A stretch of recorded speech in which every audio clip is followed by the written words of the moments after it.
네, 안녕하세요. 네, 43일간 진행되는 리버싱 대회에서 받은 정신적 고통은 얼마나 클까? 라는 주제로 발표를 하게 된 티오리 조남준입니다.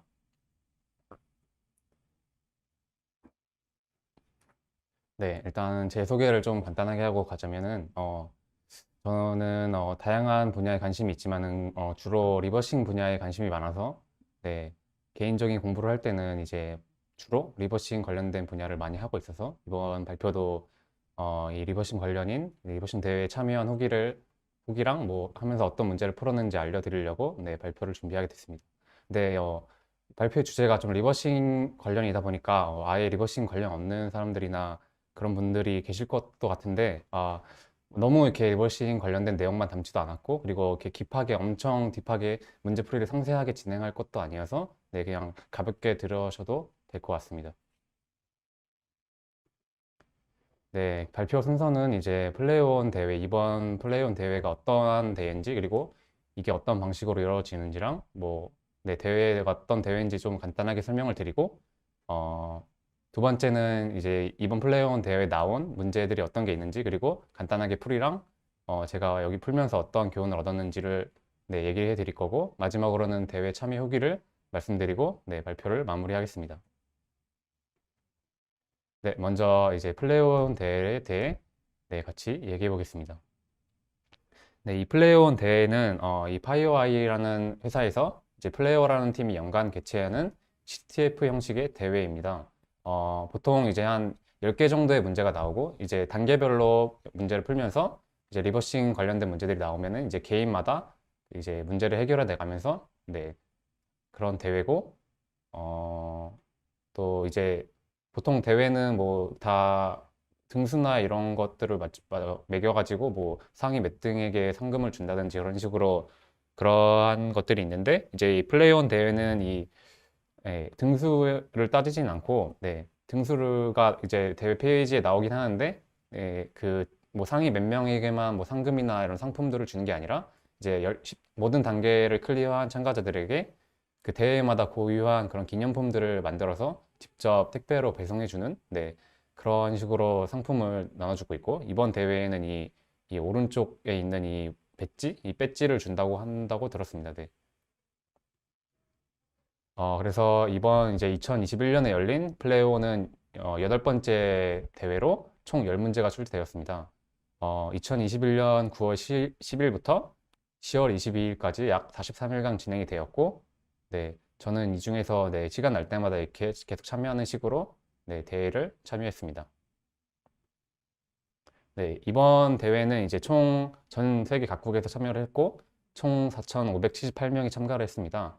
한국에서는 이렇게 참여자가 되게 많지 않은 걸로 알고 있는데, 다른 국가에 비해 되게 많지 않은 걸로 알고 있는데, 이제 이 아래 표가 이 플레이오늘 전체 마지막 단계까지 클리어한 사람이 순데, 이제 저희 한국 같은 경우는 7명으로 전체 13등 정도 하게 되는 그런 성적을 기록했고, 근데 이게 제가 보니까 저희 한국 참여자가 되게 적고, 이 플레이온 대회를 되게 모르는 사람들이 꽤 있다고, 인지도가 우리 한국 내에서는 그렇게 막 높지 않다고 생각을 해서, 한국 참여자가 적은 것 같고, 그래서 이번 발표를 통해서 조금 레버싱에 관심 있으신 분들이나 뭐 없는 분들께서 이렇게 플레이온 대회를 좀 알리고, 다 같이 좀 같이 재밌는 문제가 많으니까 참여했으면 좋겠다는, 그런 뜻도 담겨져 있습니다.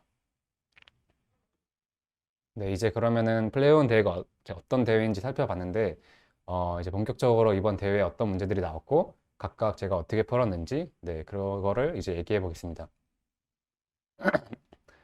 첫 번째 단계는 크리덴셜 체커라는 이 제목으로 문제가 출제되었고, 문제에 주어진 파일이 HTML 파일 하나만 주어졌고, 이제 그거를 브라우저로 열어보니까 올바른 유저네임과 패스워드를 입력하는 창이 떴습니다. 그래서 저희가 이제 해야 되는 거는 여기에 어떠한 유저네임과 패스워드를 입력해야지 이 창을 넘어갈 수 있는지 그 검사를 만족하는 유저네임과 패스워드를 찾는 게 문제였습니다. 그래서 그냥 바로 서스 코드를 보니까 유저네임을 그냥 어드민 문자열이랑 비교하고 비밀번호 같은 경우는 이 A to B라는 그 베이스 64를 디코딩하는 함수로 골든 티켓이라는 패스워드인지 검사를 하는 그런 코드가 있는 걸 확인하였습니다. 결국 그냥 뭐, 네, 아이디에 어드민 입력하고 패스워드에는 골든 티켓을 AS64로 인코딩해서 넣으면은 풀리는 문제였습니다. 어유 잘못 넘겼네. 네. 그래서 처음에 이 1단계로 풀고, 네, 이게 거의 난이도가 되게 너무 낮다 보니까 뭐 드림핵에 있는 별 한 개짜리 문제보다 더 쉬웠다고 판단이 돼서 전체적으로 한 대회가 초반에 그렇게 어렵지 않은 문제들이 많이 나오겠구나 생각을 했어요. 그리고 저도 이번 대회 처음 플레이온을 참가하는 거거든요. 그래서 플레이온 대회가 어떤 문제들이 나오고 어떻게 난이도가 분포되는지 잘 모르다 보니까 한 7단계 정도까지는 풀 수 있지 않을까. 그냥 쉽게, 네, 막힘 없이 풀 수 있지 않을까 생각을 했어요. 근데 뭐 그게 틀리긴 했지만 어쨌든 그렇게 생각을 했어요. 이 1단계를 풀고 되게 너무 쉬워가지고.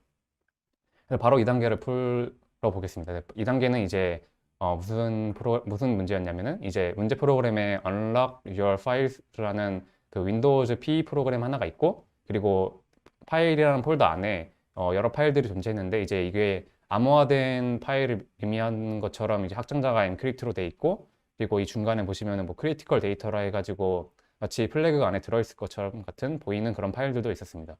그래서 이 Unlock Your Files라는 프로그램을 분석해 보니까 안에 이제 어떤 식으로 이 파일들이 인크립션 됐는지, 암호화 됐는지, 네, 코드가 있어서 그걸 분석해 봤고, 근데 되게 간단한 로직, 그냥 ROL 연산이랑 XOR 연산으로만 이루어진 암호화 알고리즘을 가지고 있어서 저희가 이제 어떠한 암호화 키를 이용해서 암호화 했는지만 알아내면은, 그러니까 암호화 키만 알아내면은 쉽게 역연산이 가능한, 네, 그런 알고리즘이었습니다. 근데 이제 이 암호화 키는 이 프로그램을 처음 실행했을 때 그 프로그램의 콘솔로부터 입력받는, 사용자로부터 입력받는, 네, 그런 8바이트 문자열을 그 암호화 키로 사용했기 때문에, 네, 분석으로는 이제 암호화 키를 바로 찾을 수는 없었고, 왜냐면 저희가 입력하는 문자열이니까. 그래서 이제 이거를 암호화한 사람이 어떠한 암호화 키를 입력했는지를 찾아야 되는데, 그걸 찾기 위해서 이제 그 파일들 중에 저희가 여러 가지 파일을 줬잖아요. 암호화된 여러 가지 파일들을 줬는데, 거기서 보시면은 PNG 파일도 있고, TXT 파일도 있고, 뭐 여러 가지 GIF 파일도 있고, 그래서 이것들의 이제 이 파일 정보를 이용해서 저는 이 PNG 파일이나 이 GIF의 시그니처, 이미지 시그니처 데이터를 저희가 이미 고정된 정보니까 알고 있잖아요. 그래서 그 정보를 바탕으로 어떠한 키를 썼는지, 네, 그렇게 예측하는 방식으로 저는 해결을 했습니다. 근데 마찬가지로 2단계도 이제 이런 식으로 그냥 아주 쉽게 그냥 전형적인 CTF 문제 느낌, 그리고 전형적으로 되게 쉽게 나오는 CTF 문제 느낌이 나서 되게 쉬웠고, 그래서 여기까지도 아직까지도 그냥 7단계까지는 풀지 않을까라고 계속 생각하고 있었습니다. 그리고 조금, 네, 지루했죠. 왜냐면 너무 쉬운 문제들만 나오다 보니까. 그래서 근데 바로 3단계로 시작했습니다. 그래서 근데 3단계를 시작했는데 3단계가 이제, 네, 3단계에서 많이 힘들었어요. 3단계가 제 기준으로는 되게 이 대회에서 세 번째? 네, 세 번째 정도로 오래 걸린 문제라고 할 수 있고, 그 이유는 처음에 이제 문제 지문의 내용을 보면은 뭐 이게 뭔 소리인지 모르겠어요. 그냥 뭘 하라고 하는지, 문제 목표를 일단 지문으로도 알 수 없었고, 그리고 뭐가 필요하다 하는데 이게 뭔지도 모르겠어서 바로 그냥 이 지문을 이해하지 못하고 일단은 문제 파일을 봤습니다. 문제 파일을 보니까 뭐 매니페스트 파일이랑 뭐 레포지토리 이런 파일들이 있고, 그리고 이런 해시명으로 해시화된 이런 폴더들이 되게 여러 개 있었습니다. 한 30개 정도 있었고, 그래서 이게 무슨 파일 구조지라고 생각을 하다가 저는 처음 본 파일 구조니까 일단 구글링을 해봤습니다. 구글링을 해보니까 이게 도커 이미지를 익스포트 하면은 이런 식으로 타르 파일로, 네, 익스포트가 되는데, 그 파일 안에 저런 식으로 레이어 타르라는 파일도 있고, 그리고 뭐 이렇게 해시명으로 된 파일들도 있고, 아까 말씀드린 그런 파일들이 있다는 것을 확인을 해서 이게 이제 도커 이미지라는 사실을 발견했습니다. 그래서 도커 이미지니까 그대로 그 타르 파일을 이 명령어를 통해서 다시 로드할 수도 있고, 그리고 그 로드에서 이 도커 안에 들어가 보니까 이 여러 폴더 중에 포함되어 있던 이 안티옥 OS라는 ELF 바이너리를 바로 실행해 주는 것을 확인하였습니다. 이 안티옥 OS가 이제 무슨 역할을 하는지 이제 알아봤죠. 왜냐면 이게 여기 안에 이제 저희가 원하는 뭐 플래그나 이렇게 문제의 핵심적인 역할을 하는 얘가 이제 이 친구라고 생각했기 때문에, 네, 그렇게 얘 먼저 받기 시작했는데, 이제 이 안티옥 OS는 일종의 명령어 인터프리터로 구현된 프로그램이고 아래처럼 네 가지 명령을 받는데 처음 두 가지는 네, 되게 의미 없는 거고 컨솔트랑 어프로치 이 두 가지 명령어가 되게 중요한 명령어 같았어요. 그래서 왜냐면은 이 컨솔트 명령어는 어프로치 명령부터 설명드리면 어프로치 명령어는 이제 그 어프로치 명령어 안으로 들어가면은 이 아래 세 가지 질문을 사용자한테 입력을 받는데 이 입력하는 저희가 뭘 입력해야 되는지 알아보기 위해서 그 분석을 해보니까 그냥 이 입력한 뭐 이름이나 퀘스트나 컬러 같은 걸 입력해도 그냥 그 바이너리에 박혀 있는 CRC 값이랑 비교해가지고 어떤 값을 저희가 입력해야 되는지 알아낼 수가 없었어요. 그때 당시에는. 그래서 일단은 이 어프로치 명령어를 넘겨두고 그래서 근데 이거를 다 통과해도 근데 되게 뭐 출력해주는 문자열이 되게 의미 없었던 문자열인 것도 있었어요. 그래서 일단은 어프로치 명령어를 넘기고 컨솔트 명령어를 보기 시작했는데 컨솔트 명령어는 현재 디렉토리에 있는 A.-나 B.- 이렇게 그냥 닷 파일로 끝나는 것들이랑 A부터 Z까지 파일을 읽어서 그 파일을 읽은 데이터로 하나의 문자열을 만든 다음에 그 문자열을 출력해주는 네, 그런 기능을 하는 명령어였습니다. 그래서 이게 이제 이 컨솔트 명령어를 했을 때 뭐 어떤 특정 조건을 만족했을 때 이제 여기서 플래그가 출력되지 않을까 네, 생각을 했습니다. 그리고 이 A.-이랑 B.이랑 이런 파일들은 이제 아까 처음 문제 파일에서 여러 해시해야 폴더가 있다고 했는데 그 안에 이제 포함된 파일들이었어요. 이 A.- 네, 파일들이 있었는데 이제 이것들이 있으니까 근데 이게 신기한 게 중간중간에 몇 개씩 빠져 있더라고요. 폴더마다 이 구성이 조금씩 다르더라고요. 그래서 처음에는 이거 어떻게 할지 모르니까 다 하나씩 하나씩 넣어봤어요. 그러니까 폴더가 한 30개 되는데 이 30개 중에 뭐 혹시나 하나 이렇게 혹시나 뭐 되는 케이스가 있을까 봐 그 폴더에 있는 A.닷 파일들을 다 현재 디렉토리로 옮긴 다음에 이 컨설트 명령을 실행해 보니까 30개의 폴더 모두 전부 다 의미를 알 수 없는 문자열들이 출력이 된 거예요. 그래서 처음에는 이거를 뭐 잘 배열하면은 뭐 아스키 아트처럼 문자열이 나올까 생각해 봤는데 아니면은 뭐 그런 브레인퍽처럼 그런 프로그래밍 언어 네, 그런 언어의 하나의 코드가 아닐까라고 생각도 해봤는데 다 전부 아니더라고요. 네.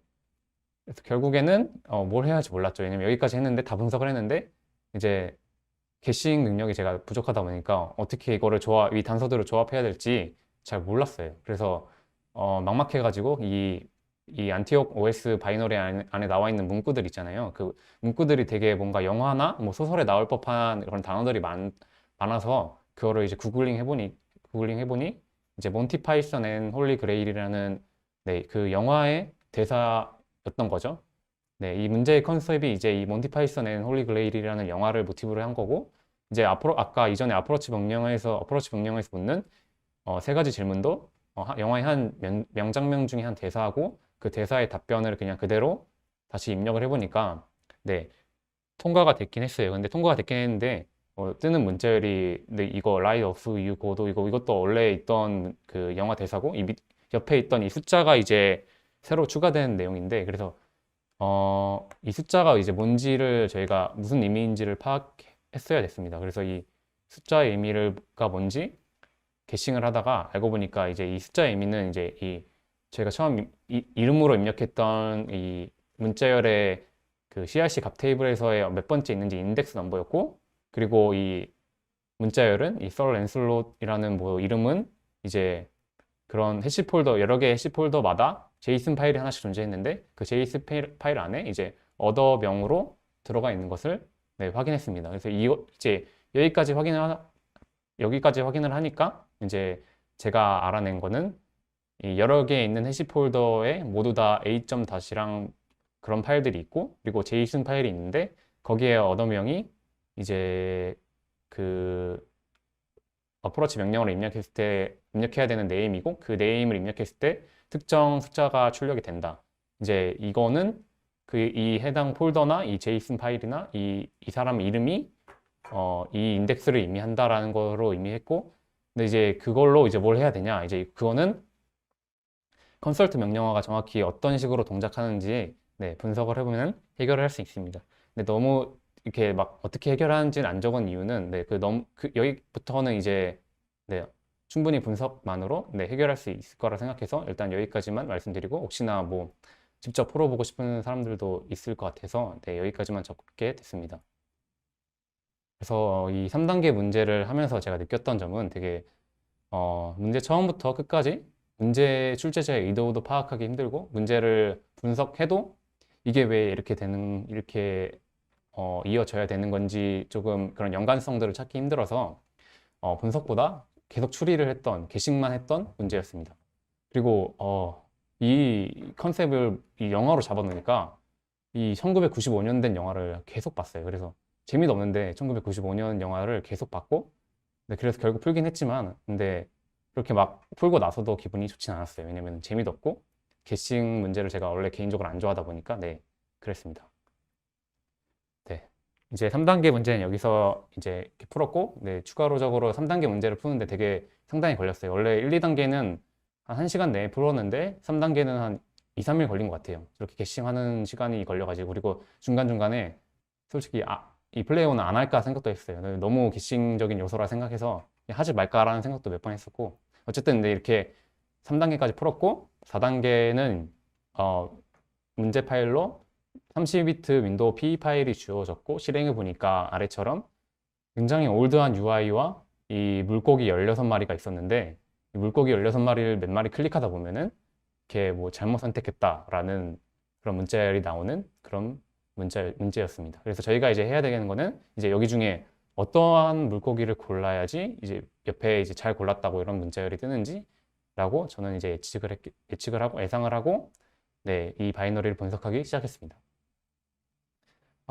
그 문제 파일로 주어진 이 32비트를 이제 32비트 PE 프로그램을 열어보니까 아이다로 열어보니까 일단은 UPX 언패킹이 돼 있어서 언패킹은 그냥 툴로 풀고 내 안에 들어가 있는 문자를 보니까 MM 빌더, 미디어지 어쨌든 MM 빌더라는 소프트웨어로 컴파일된 프로그램인 걸 확인해서 이제 이거를 혹시 디컴파일을 할 수 있는 그런 프로그램이 존재하는지 한번 확인해 봤습니다. 그랬더니 mm빌더, 언빌더라고 누가 이미 만들어 놓은 게 있어서 이 디컴파일러를 조금 수정해서 네, 디컴파일을 진행했습니다. 수정한 거는 그냥 최신 버전의 네, 이 mm빌더를 디컴파일을 지원하게끔 네, 그래서 버전 정보만 조금 바꿔줬던 것 같고요. 그래서 이제 이렇게까지 하니까 이 코드를 보는 게 아니라 저희는 이제 이 프로그램, 이 멀티미디어 빌더라는 이 프로그램으로 이제 이 프로그램 안에 구현된 스크립트나 뭐 인베디드 된 파일이나 이미지 이런 걸 다 볼 수 있었어요. 그래서 이렇게 쉽게 이렇게 보고 하다 보니까 이 안에 이런 DLL 하나가 네, 인베디드 돼 있고 저희가 이제 그 물고기를 클릭했을 때 물고기를 뭐 맞는 물고기를 클릭했는지 검사하는 함수가 이 플러그인 펑션 19라는 네, 함수에서 그 물고기를 클릭해서 이제 생성한 문자열들을 네, 비교를 하는 거를 확인을 하였습니다. 비교는 그러니까 물고기를 클릭할 때마다 특정한 문자열들이 계속 플러스 플러스 되는데 전역 변수에 네 플러스 플러스 되는데 그거를 전체를 해시해서 그 바이너리에 박혀 있는 특정 해시랑 비교하는 방식으로 네 검증이 이루어졌고 이렇게 됐다는 거는 그 해시의 원본 문자열을 모르는 이상 네 저희가 역연산만으로는 당연히 찾을 수 없었고 그래서 마찬가지로 뭐 구글링해서 그 해시를 검색해봐도 나오지 않는 해시였습니다. 여기까지 이제 분석을 해 보니 이제 어떻게 풀어야 할지 고민을 좀 해봤더니 처음에 물고기가 16마리 있다고 제가 말씀드렸는데 실제 이 패스워드를 그러니까 패스워드 문자열을 생성하는 그러니까 이 물고기를 클릭했을 때 그 문자열이 추가되는 물고기는 정해져 있더라고요. 그러니까 16마리 전부 다 문자열을 만드는 게 아니라 몇 마리만 몇 마리만 문자열을 만들다 보니까 가능한 경우의 수가 되게 적어졌어요. 그래서 저 같은 경우는 이거를 이제 모든 가능한 경우의 수를 그냥 다 넣어보는 식으로 여기 보시면은 이게 이 프로그램에서 디버깅 기능도 지원하다 보니까 되게 편하게 그냥 물고기를 가능한 경우를 이렇게 다 클릭하는 식으로 네 풀었습니다. 네, 이 문제 같은 경우는 그래서 되게 굉장히 고전적인 리버싱 문제를 푸는 듯한 느낌을 받았습니다. 되게 아주 클래식한 네, 리버싱 문제 같은 느낌을 받았고 난이도는 한 드림에게서 별 3개에서 2개 사이 네, 그 정도라고 생각을 합니다. 그래서 아주 재밌었던 것 같아요. 이 문제 같은 경우. 그래서 3단계는 좀 힘들었지만 4단계에서는 다시 네, 재밌어졌습니다. 네, 이제 다시 5단계로 갔습니다. 5단계는 5단계에서 좀 힘들었는데, 많이 힘들었는데, 네, 5단계는 VM을 하나 줬어요. 리눅스 VM을 하나 줬고, 플레이어 리눅스 VM이라는, 네, 파일로 뭐 VM을 하나 줬는데, 그 VM 안에 있는 데이터를 분석해서, 네, 단서를 분석해서 플래그를 찾는 문제였어요. 제가 이런 문제를 조금 별로 평소에 안 하다 보니까 벌써 힘이 빠지더라고요. 왜냐면은 그냥 바이너리 주면 되는데 되게 안에 있는 여러 단서들을 다 조합하고 뭐 포렌식도 해야 된다 이런 생각이 막 들면서 조금 힘이 빠지기 시작하더라고요. 근데 뭐 이런 문제도 있고 저런 문제도 있는 거니까 당연히. 그래서 그 멘탈 잡고 일단은 VM을 열었고 VM 안에 어떠한 파일이 있는지 일단 탐색을 해봤어요. 다행히도 그냥 홈 디렉토리에 뭐 다큐먼트라는 그 폴더에 브로큰이라는 확장자로 뭐 깨진 파일을 의미하는 듯한 그런 파일들이 있었고 저는 이 브로큰 파일들은 무조건 이제 문제 출제자들이 이거를 봐라라고 의도하는 것 같아서 이 파일들을 어떻게 다시 복구할지 네, 찾아봤습니다. 그래서 이 크론탭 리스트를 출력을 해봤는데, 그러니까 이 VM 안에 계속 실행 중이나 아니면 주기적으로 실행하는 그런 프로그램이 있는지 확인을 해봤는데, 네, 이 유저 lib에 JYPPE라는 이 바이너리를 계속 주기적으로 실행한다는 거를 확인을 했습니다. 근데 이 파일 같은 경우는 네, 원래 있는 파일도 아니고, 네, 원래 유저 lib에 포함되어 있는 파일도 아니고, 그리고 안에서 그 아이다로 까보니까 이 다큐먼트라는 홈 디렉토리의 다큐먼트라는 폴더를 읽어서 암호화를 수행하는 것을 확인했습니다. 그래서 저는 이제 이 브로큰 파일을 다시 역연산해서 복구화하는 것을 목표로 네, 이 암호화 과정을 분석해 보니까 이것도 네, 그렇게 크게 어렵진 않게 그냥 RC4 알고리즘을 살짝 변형한 그런 알고리즘으로 구현이 돼 있는 것을 확인했습니다. 그래서 이 RC4 알고리즘을 네, 역연산해서 복구화를 해보니 복구화되는 여러 파일들 중에 100가지 정도만 그냥 평문으로 보이고 나머지는 아직 뭔가 한 차례 더 암호화를 해야 되는 것처럼 네, 그런 형태로 복구화가 됐습니다. 그 중에 쇼핑 리스트라는 파일이 있었는데 이 쇼핑 리스트 파일을 열어보면 오른쪽 같이 나오는데 뭐 유저 빈 닷이라는 네, 대놓고 이렇게 여기를 가봐라 이런 식으로 주길래 가보고 그 파일을 실행해 보니까 패스워드를 하나 입력받았습니다. 그랬더니 패스워드를 어떤 방식으로 입력받는지 확인해 보니까 그냥 네, 아마 SHA-256인가? 네, 그 해시 알고리즘을 이용해서 입력한 패스워드에 그냥 해시 값을 비교하는 거라서 저희가 역연산이나 이런 걸로 분석만으로는 네, 마찬가지로 패스워드를 구할 수는 없었습니다. 이제 다른 파일들을 몇 개 평문으로 되어 있는 파일들을 보니 패스워드의 글자를 한 글자씩 가르쳐 주는 거예요. 그러니까 예를 들어 이 파일에는 첫 번째 패스워드는 뭐 0x45다 이런 식으로 패스워드의 한 글자씩을 알려주고 근데 이게 규칙을 보니까 어, 규칙을 이제 저희가 알아낸 게 파일에 이제 이 패스워드를 알려주는 그런 파일 말고 뭐 다른 그런 뭐 이런 텍스트가 있는데 이제 이게 뭐냐면은 어 아까 모든 파일이 다 복구화가 안 됐다 했잖아요. 그래서 어이가 없긴 하지만 이 U로 시작하는 파일들은 이제 그냥 평문이었고 이제 S로 시작하는 게 이게 이 순서로 복구화를 해야 돼요. 이거는 좀 이거 알아내는데 되게 오래 걸렸는데 어쨌든 지금 그냥 말씀드리면은 그냥 U부터 U는 그냥 돼 있고 그 다음에 S가 이제 이 U에 있는 파일 중에 하나가 이제 S가 어떤 방법으로 암호화나 인코딩이 돼 있는지 알려주는 그런 방식으로 네, 해결을 해내가야 돼요. 그래서 이 파일을 보면은 rotate it left or right 이런 식으로 문자열이 있는데 이게 이제 rotate left라는 인코딩 기법을 써서 이 S로 시작하는 스트로베리 파일들을 전부 인코딩 해놨다는 뜻이에요. 그래서 실제로 이 스트로베리 파일들을 이 로테이트 레프트로 디코딩 해보면은 네, 평문이 나와요.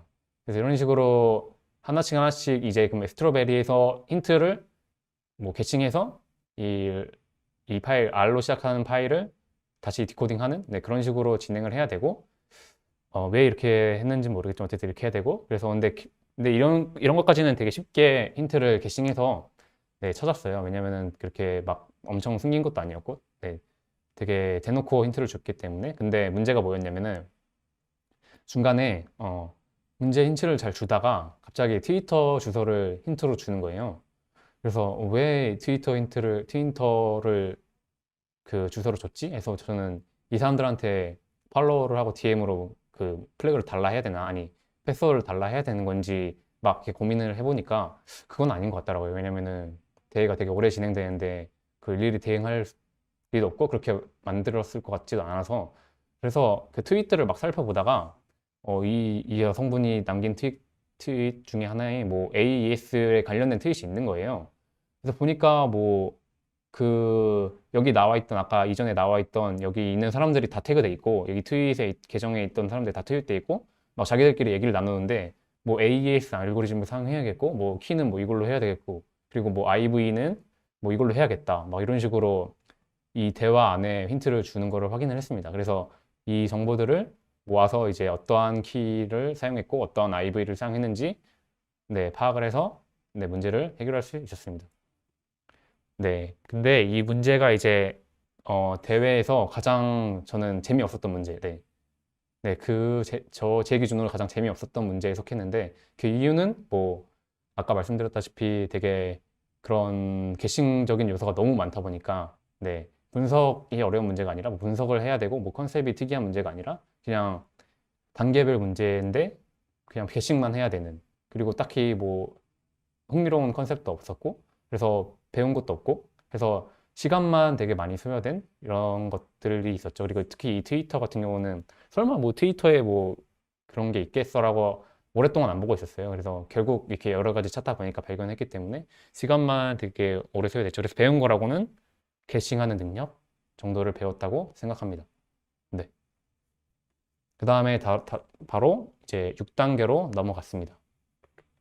6단계까지 오는데 걸린 시간은 아마 한 일주일 정도 때 걸린 것 같아요. 왜냐면 아까 3단계 안티오S랑 이 리눅스 VM에서 시간을 되게 많이 썼어요. 제가 이전에도 말씀드렸다시피 게싱하는 능력이 많이 부족하다는 걸 느꼈고, 그래서 그 부족하다 보니까 되게 시간이 오래 걸렸습니다. 그래서 6단계는 일단은 어떻게 시작을 하냐면은 피켓 파일 하나, 문제 파일로 피켓 파일을 하나 줬고, 와이어샤크로 이 피켓 파일을 분석해 보니까 일반적으로 어떤 이렇게 패킷을 주고받을 때 이 매우라는 문자를 시그니처로 시작하고, 그리고 그 옆에 이 패킷에 포함되어 있는 데이터가 크기가 얼마인지 4바이트로 네, 넣고, 그 다음에 옆에도 다시 데이터 크기를 넣고 해서 시그니처, 데이터 크기를 그 옆에는 이제 실제 데이터, 이런 형식으로 패킷을 주고받는다는 거를 파악을 했어요. 그래서 아마 여기에서 사용하는, 이 문제에서 사용하는 프로토콜이 이렇게 구현이 되어 있다는 것 같고, 그래서 실제 프로토콜을 프로그램에서 사용했을 때 뭐 이렇게 헤더를 세팅하고 날렸겠죠. 근데 그렇게 이렇게 프로토콜 규약을 확인을 하고 이 프로토콜을 이용해서 파일들을 주고받는 거를 확인했습니다. 처음에 주고받은 파일을 확인해 보니까 이 고양이 사진이 나오는 png 이미지가 하나 있고, 두 번째 파일은 바로 다음에 오는 파일은 PA30이라는 시그니처를 가진 파일을 네, 던지는 거를 확인을 했습니다. 그래서 이 png 파일 안에 뭐가 있나 살펴보니까 뭐 스테가노그래피 이런 것도 아니었고, 그래서 일단 이 png 파일이랑 PA 파일을 왜 줬지? 라고 생각을 해보다가 이 PA 파일이 뭔지를 좀 알아봤습니다. 이 PA30 파일이 이제 마이크로소프트 윈도우 패치 파일에서 사용하는 파일 형식인데, MS 델타라는 압축 포맷으로 이제 압축되어 있는 파일이고, 이게 이제 어떤 식으로 작동을 하는 거냐면, 이제 윈도우 패치 파일을 까보면은 이런 식으로 PA30 파일이 여러 개 이렇게 담겨져 있는데, PA30 파일이랑 같이 이제 따라오는 게 실제 원본 바이너리, 그러니까 실제 원본 데이터가 이제 뭔지 같이도 따라오게 되고, 이제 그 PA30 파일을 이제 뭐 어플라이 델타 B라는 함수 같은 걸로 패치를 적용하면 압축을 풀게 되면은 그 원본 파일의 데이터가 네, 몇 바이트씩 바뀌는 네, 그런 방식으로 동작을 한다는 거를 네, 그 MSDN 페이지에서 네, 읽은 것 같습니다. 그래서 그 읽은 내용을 바탕으로 그럼 얘네가 이 PA30을 파일을 보낸 이유가 이 png 파일을 패치하라는 게 아니었을까 생각을 해서 이 png 파일을 원본 파일로 생각하고, 이 패치하는 파일을 그 두 번째 온 PA30 파일로 생각을 하고, 이제 이거를 apply 델타 b라는 함수를 이용해서 적용을 했는데, 이때 이거를 적용하기 위해서 그 CTF, 이전 CTF에 그런 비슷한 문제가 나왔고, 거기에서 사용한 스크립트가 있길래 거기에서 사용한 스크립트를 네, 차용해서 바로 쉽게 패치를 적용했습니다.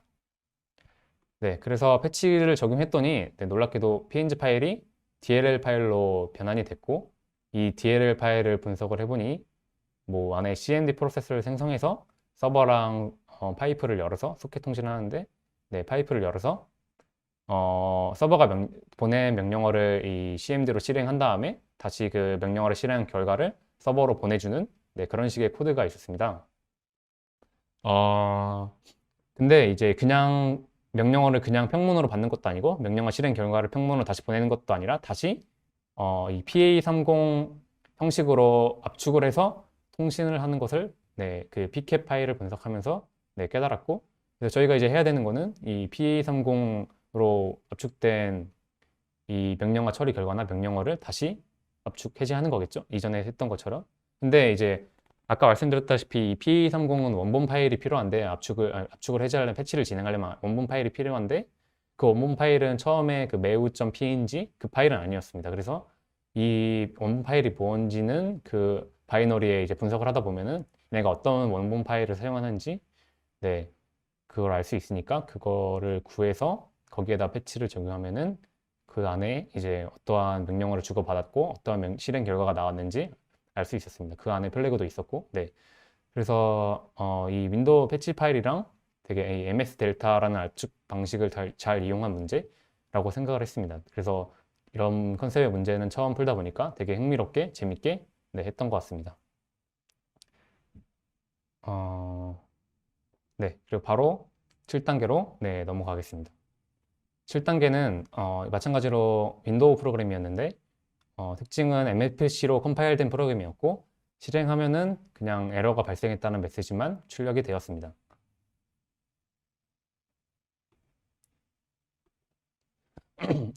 그래서 메인 함수부터 분석을 해보니까 되게 특이한 점이 하나 있었는데 메인 함수에서 실행하는 이 AFX get thread에서 플러스 0x3 A01 곳의 함수가 이제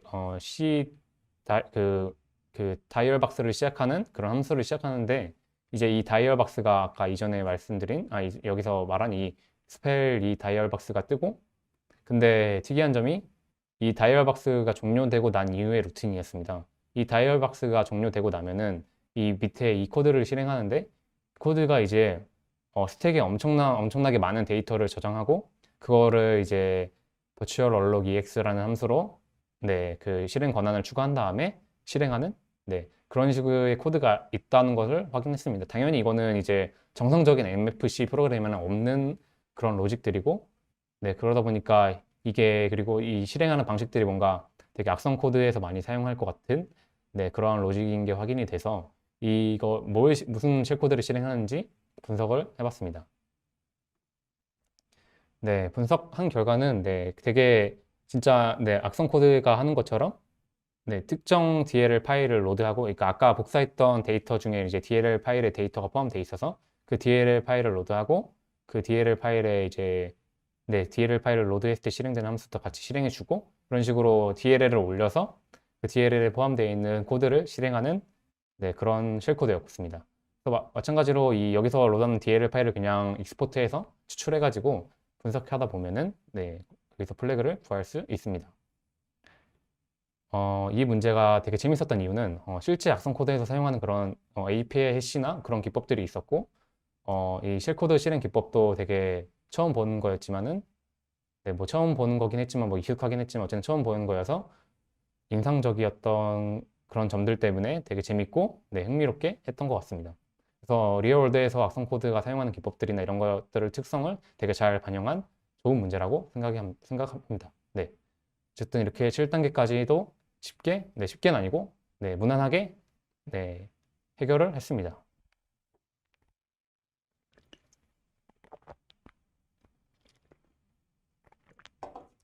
네, 다음은 8단계 비로그인이라는 문제입니다.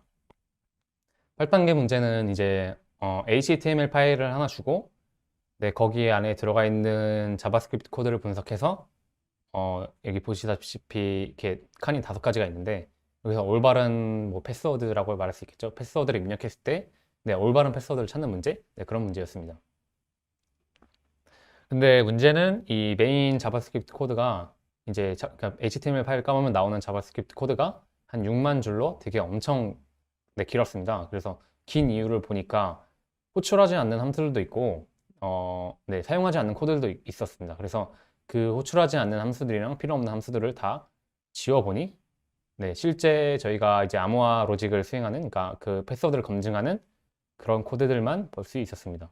그래서 그 코드를 살펴보니 입력한 패스워드를 이제 그 복호화 키로 사용하는데 여기서 사용하는 이제 복호화 키라는 거는 이제 그 자바스크립트 안에 그 베이스 64로 엔코딩된 엄청나게 큰 데이터가 있었습니다. 그 데이터를 이제 그 입력한 패스워드를 복호화 키로 사용해서 복호화하는 거죠. 그래서 그 복호화 로직 같은 경우는 그냥 그 키로 만든 테이블로 그냥 빼는 그냥 네, 산술연산임을 확인했습니다. 네, 여기까지 확인을 하고 이제 저희는 암호화 키, 복호화 키를 알아낼 수 없으니까 이제 뭐 캐싱 해가지고 여러 가지 단서들을 모아가지고 그 자바스크립트 안에 들어가 있던 그 대량의 데이터를 복호하는 게 이제 문제의 목표가 되겠죠. 그래서 이걸 어떻게 이제 복호화를 했냐면은 마지막에 그 전체적으로 그 복호한 데이터를 이발 함수로 다시 실행하는 거를 확인을 했습니다. 그래서 이게 이런 if 문하고 이발 함수 있는 게 되게 그 자바스크립트 코드 안에 엄청 많이 있거든요. 근데 대부분의 이 코드는 이 if 문을 통과하지 못해서 이 이발 함수를 사용하는 게 의미가 없는 의미가 없는 코드로 이렇게 판단돼서 이제 이 마지막 이발 함수도 되게 실행이 안 될 것 같지만은 실제로 이게 이제 실행이 되고 그래서 이걸 이발 함수로 실행한다는 거는 이제 저희가 복호한 데이터가 자바스크립트 코드임을 유추할 수 있습니다. 네, 이걸 통해서 이제 자바스크립트 코드임을 유추할 수 있습니다. 결국에는 원본 데이터가 이제 결국 자바스크립트 코드인 뭐 아스키 범위에 속하는 데이터임을 알 수 있고 그리고 암호화 키도 역시 저희가 HTML 폼으로 입력한 네, 아스키 범위의 데이터고 이 두 가지 단서를 알 수 있고 그리고 마찬가지로 이 원본 데이터가 어느 정도 자바스크립트 코드의 문법을 마치고 그런 코드 형식을 띠고 있겠죠. 그래서 이런 단서들을 종합하면은 네, 원본 문자를 네, 알아낼 수 있습니다. 그 알아내는 방법은 뭐 여러 가지 있겠지만은 저 같은 경우에는 뭐 원본 코드에 포함된 그런 계행이나 네, 그런 몇 가지 다 되게 여러 개 반복되는 문자를 바탕으로 키를 네, 복호했습니다. 키를 알아냈습니다.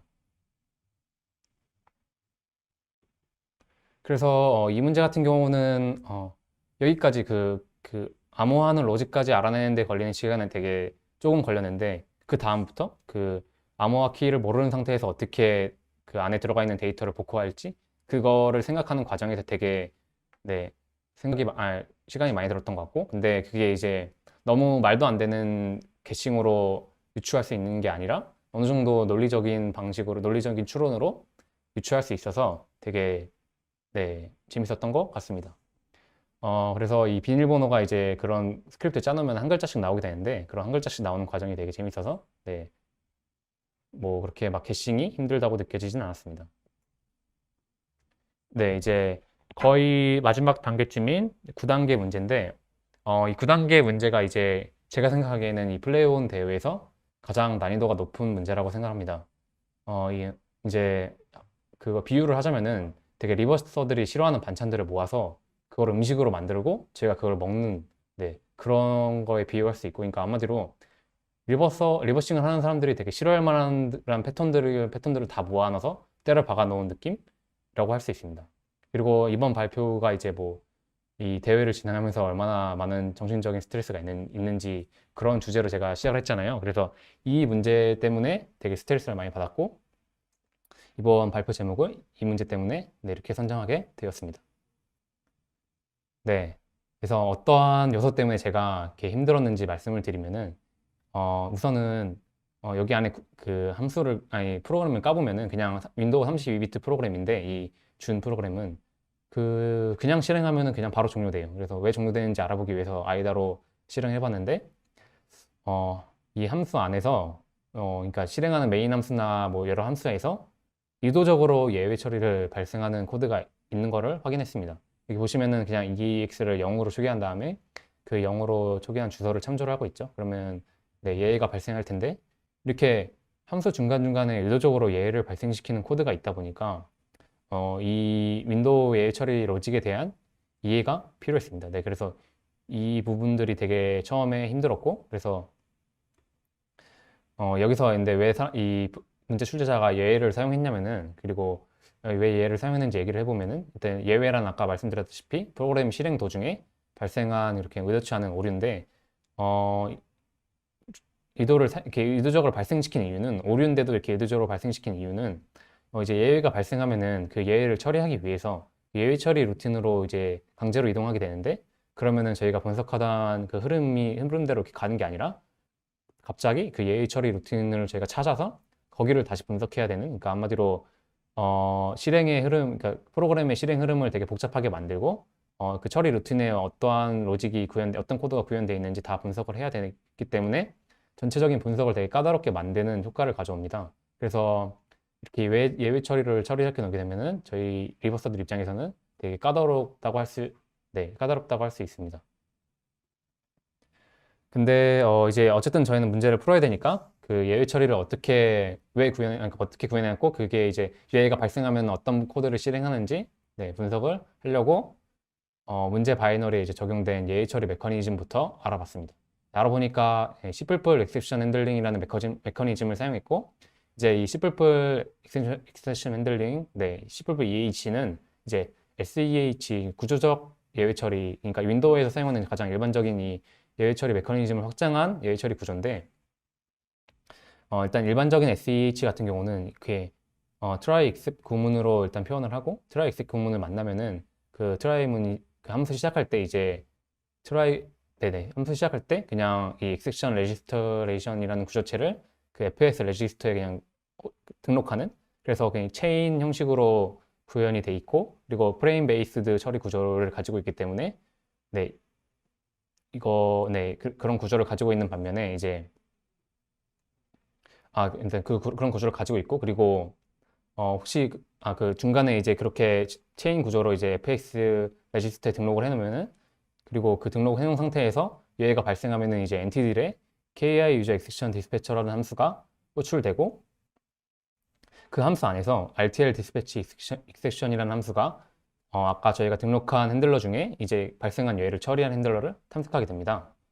그래서 만약에 핸들러를 찾지 못하고 그러니까 그 발생한 예외를 처리할 핸들러를 찾지 못하고 네, 만약에 그리고 그 예외가 더 이상 프로그램을 실행할 수 없을 정도의 치명적인 예외면은 그냥 anti race exception이라는 함수를 호출하면서 프로그램을 강제 종료해버리고 만약에 근데 발생한 예외가 처리한 핸들러는 없지만 어느 정도 무시할 수 있는 그런 예외면은 그냥 anti continue라는 함수를 호출해서 네, 그냥 그 예외가 발생한 이후의 명령어로 컨텍스트를 복원하는 그래서 다시 실행을 하는 그런 방식으로 네, 예외 처리가 진행됩니다.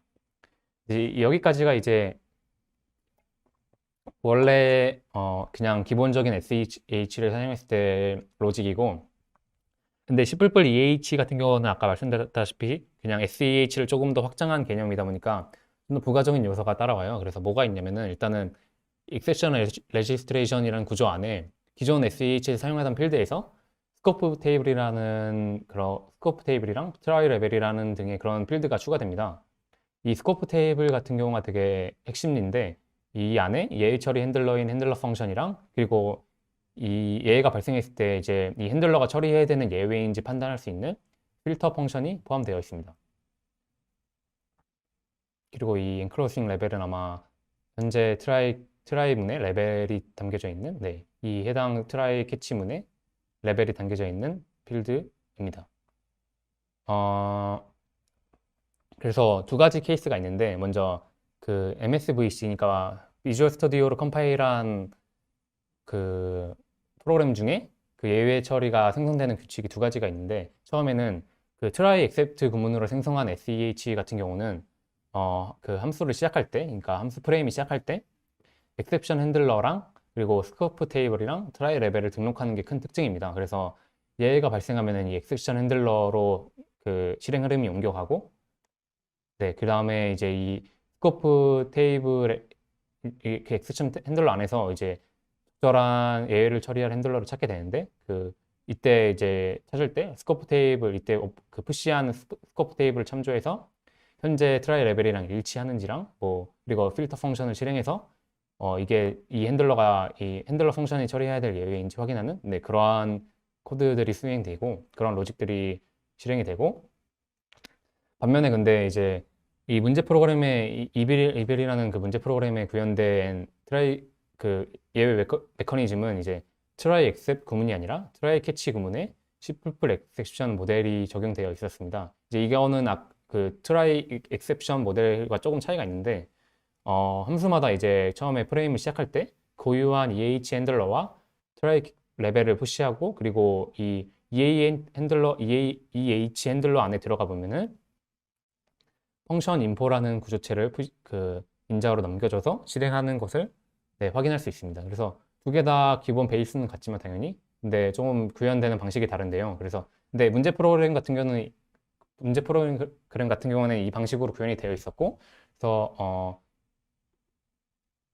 이 펑션 인포 안에 이제 저희가 봐야 될 어떠한 핸들러가 이 예외를 처리해야 되는지 그런 정보들이 들어가 있다 보니까 이 펑션 구조체 안에 트라이 블럭 맵이라는 필드에서 이 안에 또 이제 그 핸들러 함수가 들어가 있습니다. 그래서 이 구조체를 바탕으로 이제 분석을 진행했고 이제 어떠한 핸들러가 호출되는지도 다 확인을 해서 그 필터 펑션도 이렇게 다 확인을 해보니까 그렇게 구현이 되어 있긴 했는데 C++ EH 구조는 일단 여기까지만 말씀드리고 너무 복잡하다 보니까 그래서 이번 문제 풀이에는 딱 여기까지만 하시면 될 것 같고 근데 이제 이가 아니라 VEH라는 벡터 익셉션 핸들링 예의 처리 구문을 사용한 것을 깨달았습니다. 그래서 그 VEH 같은 경우는 SEH를 확장한 개념이지만 SEH와 반대대로 그냥 프레임 기반이 아니라서 어디든 어느 곳에서든지 이 함수를 이용해서 예외 처리 함수를 등록할 수 있다는 특징을 가지고 있습니다.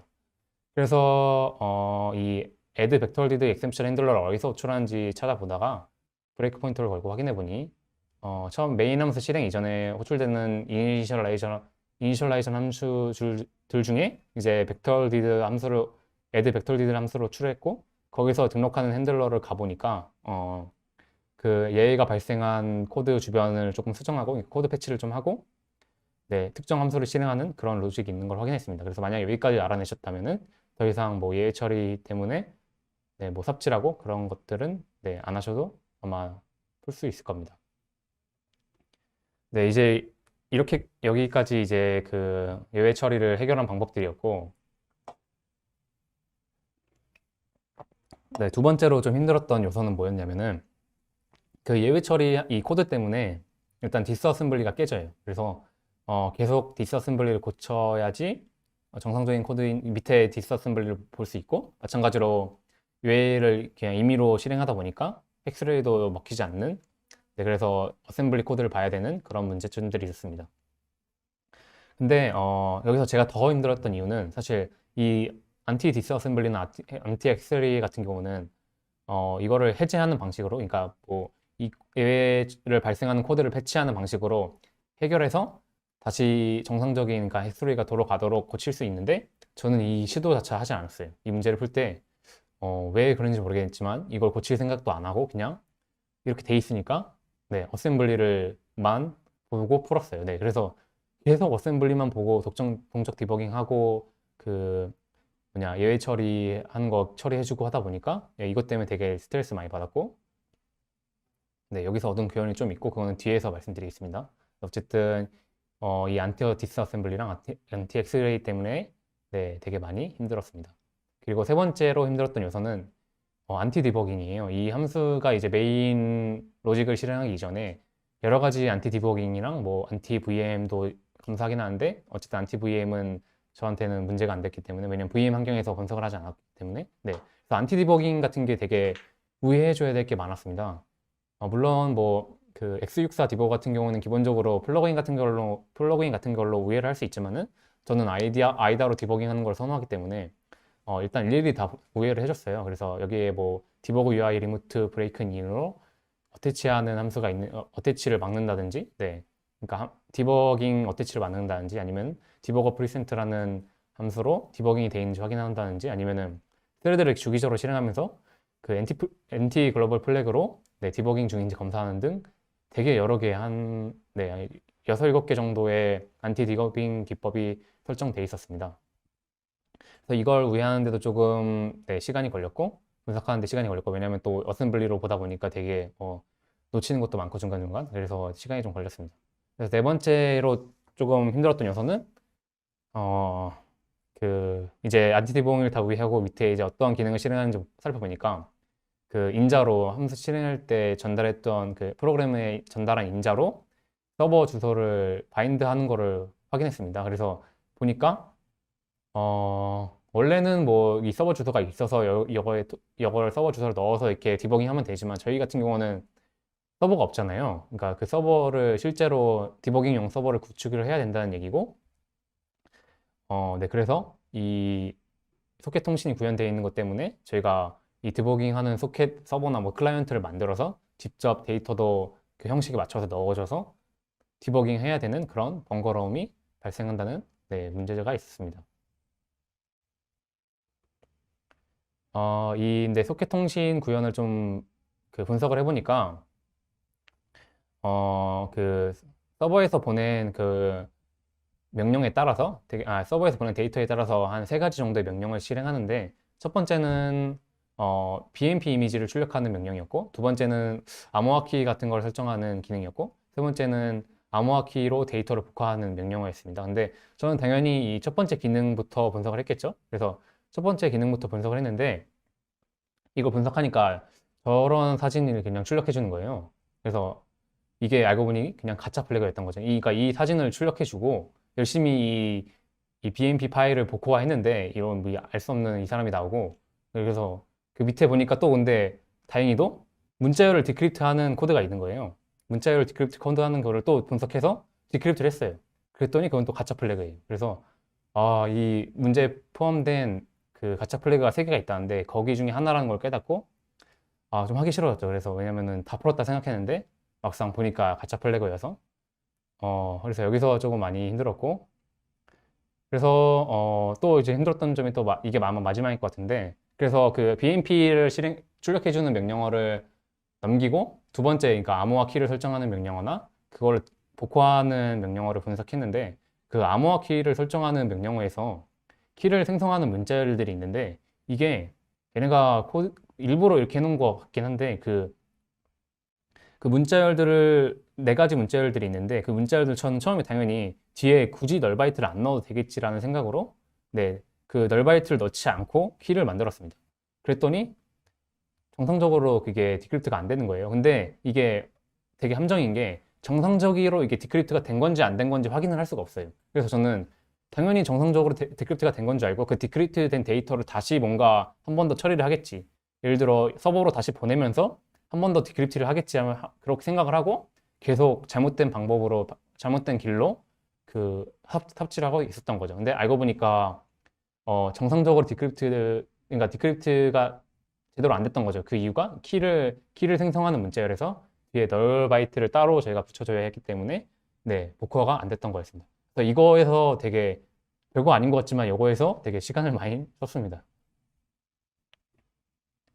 네, 그래서 이렇게까지 해서 뭐 이렇게 다 분석을 하고 나니까 뭐 어쨌든 풀 수는 있었는데 근데 이게 3번도 제가 힘들었다 했는데 3번 안티오크 OS도 힘들었다 했는데 그거는 제가 보기에는 되게 게싱 때문에 힘들었지만 이거는 함정이나 뭐 이렇게 너무 이렇게 귀찮게 하는 그런 태스크가 많아서 힘들었던 문제였고 근데 여기 이 문제를 풀면서도 되게 많은 걸 배웠어요. 그래서 제가 처음 보는 것들도 있었고 그리고 뭐 어셈블리로 분석하다 보니까 어셈블리 분석하는 능력도 좀 는 것 같고 네, 그래서 어쨌든 되게 괜찮은 문제라고 생각해요. 되게 좋은 문제라고 생각하고 꼭 한번 네, 리버싱에 관심이 있으신 분들이라면 되게 풀어보는 걸 추천드립니다. 그래서 이 문제를 풀고 되게 얻은 교훈이 문제를 처음 풀 때 되게 빨리 풀려고 이렇게 무식한 방법으로 그냥 삽질하지 말고 빨리 풀자라는 생각을 무조건 빨리 풀자라는 생각을 버리고 그냥 조금 더 스마트한 방법으로 다양한 방법으로 접근해보자는 그런 교훈을 얻었습니다. 네, 이제 마지막 단계가 남았습니다. 이제 마지막 단계 같은 경우는 네, 이제 피켓 파일이 주어지고 그 PK 파일을 분석해 보니까 SQL 인젝션 취약점으로 RC 공격이 성공한 그런 공격을 수행한 내역들이 보였습니다. 그래서 그 내역들을 보니까 이제 wget으로 induct라는 페이지에서 ELF 바이너리를 다운로드하는 게 보였고, 그 ELF 바이너리 데이터가 그대로 남아 있으니까 그 추출을 해서 저희가 분석해 보니 고 언어로 컴파일된 프로그램인 걸 확인을 했습니다. 이 고 언어 안에 이제 어떠한 로직이 있는지 확인해 보니까 GRIC라는 RIC 프로토콜을 구현할 때, 그 프로토콜을 쓸 때 사용하는 그 라이브러리로 IRC 클라이언트를 구현해 놓은 거를 확인했습니다. 이 IRC 서버는 이제 저희는 이제 그 바이너리 자체는 IRC 클라이언트가 되고, 이제 이 클라이언트가 서버랑 어떠한 채팅을 주고받았는지 살펴보니까, 그거는 PK 파일에 다 나와 있어서 살펴보니까 그 던전 게임을 컨셉으로 여러 가지 데이터를 주고받은 거를 확인할 수 있었습니다. 이제 그 서버에서 어떤 메시지를 보냈을 때 그 바이너리에서 메시지를 처리하는 핸들러가 구현이 돼 있었는데, 그 메시지 핸들러 중에 만약에 이제 서버에서 그 특정 포션의 레시피를 던져주면은 그 바이너리가 이 포션의 레시피를 파싱해서 그 포션의 각 재료는 테이블 인덱스로 변환을 하고, 그 테이블 인덱스 숫자로 이제 생성한 바이트 베어를 VM 코드로 사용했습니다. 그러니까 하나의 포션 레시피가 하나의 VM 프로그램인 거를 의미했고, 이제 문제의 목표는 이 VM 코드를 분석하는 게 문제의 목표가 되겠죠. 그리고 두 번째로 되게 중요했던 메시지는 공격이나 그런 스킬들을 저희가 이제 서버로 전송할 때 어떠한 스킬을 사용했고 그러니까 몇의 데미지가 나왔는지를 서버로 전송하는데, 이제 이 데이터가 VM 프로그램으로 이제 그 저희가 뭐 파일이나 이런 명령어를 실행한 특정 데이터를 VM 프로그램을 인코딩한 결과를 이 메시지로 변환을 해서 보낸 거였습니다. 그리고 이 VM 프로그램 아까 그 메시지를 보낼 때 그 특정 데이터가 뭐냐면은 메이지 타워 슬래시 쿨 위자드 뭐 그런 밈이라는 PNG 파일을 읽어서 그걸 데이터로 보냈는데, 이제 이게 이제 저는 플래그로 생각을 했죠. 왜냐면은 이거 데이터 이전 슬라이드에서 이 메시지를 복호화해서 VM 프로그램을 분석해서 원본 PNG가 데이터가 뭔지를 알아내면 된다고 생각했습니다. 근데 이제 이 VM 같은 경우에는 CPU, 램, 롬 장치 등을 구현을 해놨으며, 뭐 제일 중요한 CPU 안에는 XOR이나 AND 연산이나 그런 Shift 연산이나 아니면 뭐 비교하는 연산 등의 그런 연산자들이 구현이 돼 있었고, 그 그 연산으로 그 인풋을 인코딩하는 것을 확인했습니다. 그리고 이제 정리하자면은 이 포션의 레시피를 통해서 이제 VM 프로그램을 로드하고, 그 VM 프로그램의 인풋으로 PNG 파일을 데이터를 넣어서 나온 결과를 다시 데미지 메시지로 출력하는 형식인데, 그래서 저희는 간단하게 VM 프로그램을 분석해서 인코딩 로직을 분석해서 알아낼 수도 있고, 근데 이 의도치 않은 그 솔루션인지 그냥 부채널 공격으로도 해결이 가능했습니다. 저 같은 경우는 그냥 부채널 공격으로 빠르게 해결을 했고, 그래서 이 문제 같은 경우는 아까 그 9단계 문제에 비해서 되게 쉽게, 비교적 9단계에 비해서 쉽게 해결되게 가지고 최종 10단계의 그 명성에 안 맞는 그런 난이도였긴 하지만, 되게 고 언어의 그 고루틴을 다 분석을 해야 되고, 그리고 고 언어 특성을 그런 고 채널이나 이런 것 특성을 좀 파악해야 되는 그런 것들이 있어서 되게 흥미로웠죠. 그것도 흥미롭고 재밌고, 그리고 이 컨셉 자체가 그 던전 그런 것들을 컨셉으로 하다 보니까, IRC 채팅 컨셉으로 하다 보니까 되게 신박해서 재밌었던 문제였습니다.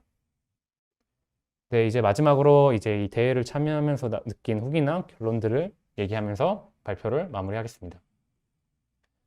이제 10문제를 전부 푸는데 되게 오랜 시간이 걸렸고, 이 일을 하면서 이렇게 하다 보니까 제 개인적인 시간을 쓰면서 하다 보니까 되게 힘들었지만은 대부분의 문제가 재밌었고, 처음 보는 컨셉도 많아서 되게 재밌었습니다.